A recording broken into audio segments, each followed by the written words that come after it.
Chapter 2: The Structure and Types of Beliefs. Have you ever wondered what transforms a simple belief into a genuine conviction? How can you distinguish a true insight from the ramblings of a madman?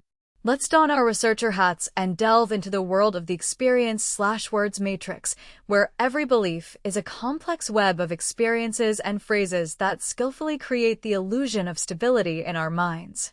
The belief matrix. Imagine a 2x2 table, like a chessboard, where a game is unfolding not for life, but for belief. Level has experience, no experience.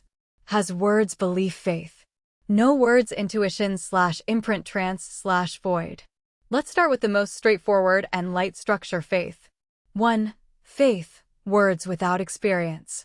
Picture yourself at a magician's show. He deftly waves his hands, distracting you from the main trick. You've been told that tying a red thread around your wrist will bring you luck. You haven't tested this, you have no statistics, but you believe. Welcome to the world of faith, the sturdiest castle in the air, where facts are unnecessary and words are the only bricks. News example. Remember how we started watching the news like thrilling movies and movies like serious news? Take Quentin Tarantino's directorial masterpiece, Once Upon a Time in Hollywood. Brad Pitt and Leonardo DiCaprio burn the Manson gang with a flamethrower. We sit there, popcorn crunching, thinking, yeah, that's how it happened. But in reality, that gang brutally murdered Roman Polanski's pregnant wife. Tarantino rewrote history like a seasoned historian, and now a new generation will be convinced that the hippies got what they deserved. This is how fake news works. They show a deep fake of a politician solemnly saying, "There's no money, but hang in there." Even if it's a clever splice, your attitude is already formed.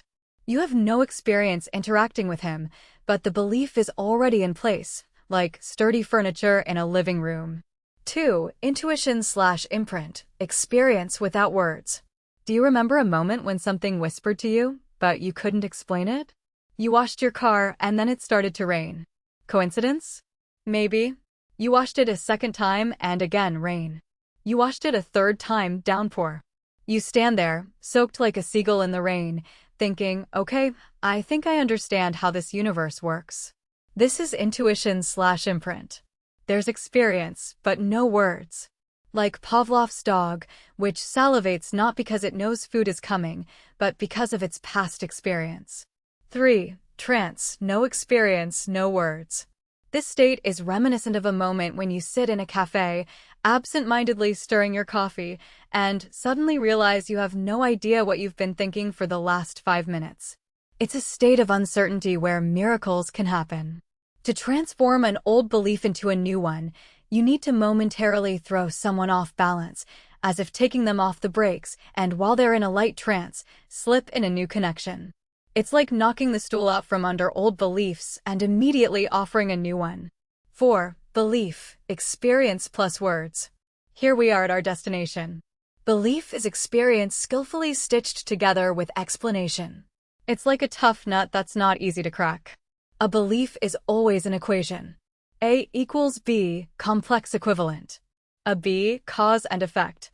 For example, if you sleep with the window open, A, you'll get sick, B, or big money, A, means big problems, B. Real-life example. A client comes to rent a space for a restaurant. He walks around, looking, and says, "Oh, the ceilings are low here." Is that a belief? No, it's a fact. The ceilings are indeed 2.5 meters high. You ask, so what? He replies, well, it feels uncomfortable to me. And that's when it clicks. Low ceilings equals uncomfortable. Now it's a belief we can work with. While he was merely stating a fact about the ceilings, arguing was pointless. Are we going to measure it with a ruler? But the connection ceiling equals comfort can be broken. Types of beliefs, fences in your mind. Imagine your life as a map of a territory. Territory, the entire world with its millions of opportunities, money, and partners. Map, that little patch you've mastered. Fence, what separates the map from the territory. This fence consists of limiting beliefs, LB. You can't earn much through honest work. I'm not good at selling. It's too late for me to start. This is the blue fence. It protects you. From what? From the unknown. from pain.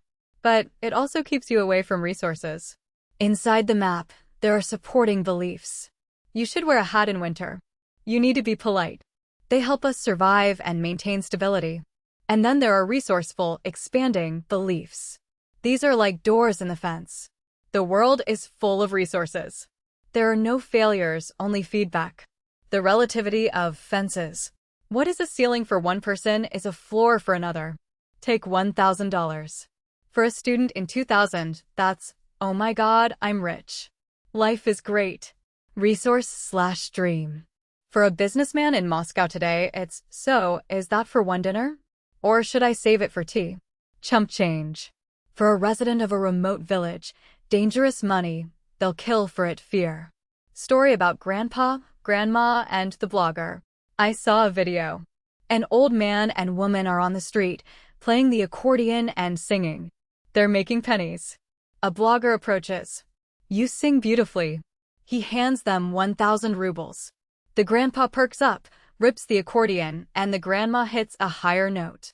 Excitement. The blogger gives another 5,000. The grandpa tenses up. The grandma falters.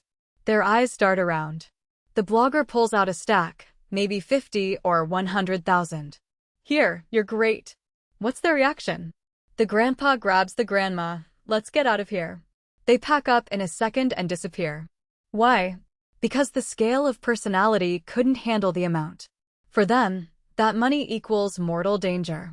Their worldview, map, would burst under such a resource and a safety mechanism kicked in. Scale of personality equals volume of attention. How much of a resource, money, people, chaos, can you manage without falling apart? Oleg Bakhtiarov, I recommend his book, Active Consciousness, says that managing attention is the only skill worth developing. Everything else is derivative. If your cup of attention can hold 50k rubles, pouring 1,000,000 into it will just spill over or break the cup. How to identify beliefs? People rarely say, write this down. I'm about to dictate my limiting beliefs. But the ears of beliefs are always sticking out. Let's first understand where to look. 3 layers of truth. 1. Public layer. This is the showcase. What you would share in an interview with Ksenia Sobchak. I achieved everything through hard work, believing in my dream. The story of Tatiana Bakalchuk, Wildberries, in her first interviews, I personally delivered packages on the metro. It sounds nice, but often it's not the whole truth. They don't talk about the husband or resources. 2. Personal layer. What you would tell a friend over a drink or your doctor/lawyer. Honestly, I just got lucky with my partner. 3. Subpersonal layer. What you even hide from yourself. This is the level of insight. I hold on to this job because I'm afraid I'm not needed. We need to get to that subpersonal layer. So, here are 6 ways to identify beliefs. 1. Marking emotions. Listen to the body and voice. A person emphasizes significant words. Well, with work right now. Heavy sigh, gloomy face, it's tough. Where there's emotion, there's value. Where there's value, there's a belief. 2. Advice and teachings. When someone is teaching someone else about life. Son, don't stick your neck out. Initiative punishes the initiator. In that moment, the person is projecting their boundaries onto you. 3. Modal operators. Words, must, can't, forbidden, impossible. I can't charge clients a lot of money. Why? Because they'll run away. 4. Explanatory note. The method of Alunika Dobrovolskaya. Ask a person to imagine they've died and are standing before Apostle Peter. The apostle asks, listen, you're smart, beautiful, healthy. Why didn't you become a millionaire? Why weren't you happy? And they need to write an explanatory note. Why there's no result. The first 5 minutes will be the showcase, public layer, I didn't have time crisis. But then the truth will flow. Example, a girl at a training session in Ljubljana. She wrote and wrote, then suddenly burst into tears. She remembered how her grandmother used to stroke her head and say, sweetheart, you're not pretty. And money is only for the beautiful. So you'll have to work hard. Belief, I'm ugly equals no money. There's no logic. But for her, it was the truth. As soon as she realized it, she enrolled in a modeling school, and within a month, she was walking the runway. 5. What's the reason? Chain down. We take a problem. I have no money. What's the reason? I work too little. What's the reason? Laziness. What's the reason? And so we go down to the imprint, the first event. Story about mom and the piggy bank. A guy and a girl in a consultation. Both had their mom find their stash and take the money when they were kids. Girl, conclusion. Saving is useless. They'll take it anyway. Limiting, strategy to spend everything. Guy, conclusion. I need to hide it better. Resourceful/strategy of diversification. He became an investor, spreading his money everywhere, in crypto, cash, stocks. If they come, they won't find it all. The event was the same, different beliefs. 6. Projective test. We ask not about the person but about a third party. Hey, why is Peter, so talented, still poor? The person will start talking about themselves.